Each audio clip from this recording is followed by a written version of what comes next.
बार की बात है, किसी शहर में एक बड़े से पेड़ पर एक पक्षी रहता था, जिसका नाम था सिंधुक।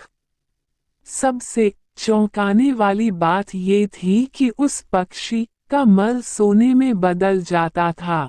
ये बात किसी को भी पता नहीं थी। एक बार उस पेड़ के नीचे से एक शिकारी गुजर रहा था।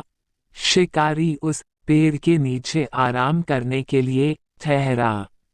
वो आराम कर ही रहा था कि इतने में सिंधुक पक्षी ने उसके सामने मल त्याग कर दिया।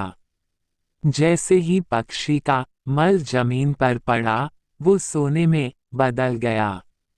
ये देखते ही शिकारी बहुत खुश हुआ और उसने उस पक्षी को पकड़ने के लिए जाल बिछाया। सिंधुक जाल में फंस गया और शिकारी उसे अपने घर ले आया। पिंजरे में बंद सिंधुक को देख शिकारी को चिंता सताने लगी कि अगर राजा को इस बारे में पता चला तो वो न सिर्फ सिंधुक को दरबार में पेश करने को कहेंगे बल्कि मुझे भी सजा देंगे। ये सोचकर डर के मारे शिकारी ने खुद ही सिंधुक को राज दरबार में पेश कर राजा को सारी बात बताई।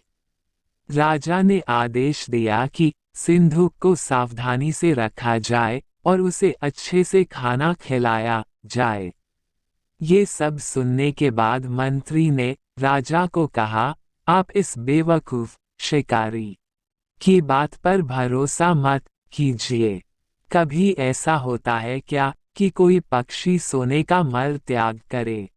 इसलिए अच्छा होगा कि इसे आजाद करने का आदेश दें।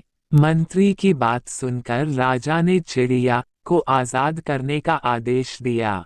सिंधुक उड़ते उड़ते राजा के दरवाजे पर सोने का मल त्याग करके गया। ये देखते ही राजा ने मंत्रियों को उसे पकड़ने का आदेश दिया, लेकिन तब तक वो पक्षी उड़ चुका था। उड़ते उड़ते सिंधुक कह गया, मैं बेवकूफ था जो शिकारी के सामने मल त्याग किया। शिकारी बेवकूफ था जो मुझे राजा के पास ले गया। राजा बेवकूफ था जो मंत्री की बात में आ गया। सभी बेवकूफ एक जगह ही हैं। तो दोस्तों, इस कहानी से हमें ये सीख मिलती है कि कभी भी दूसरे की बातों में नहीं आना चाहिए और अपने दिमाग से काम लेना चाहिए।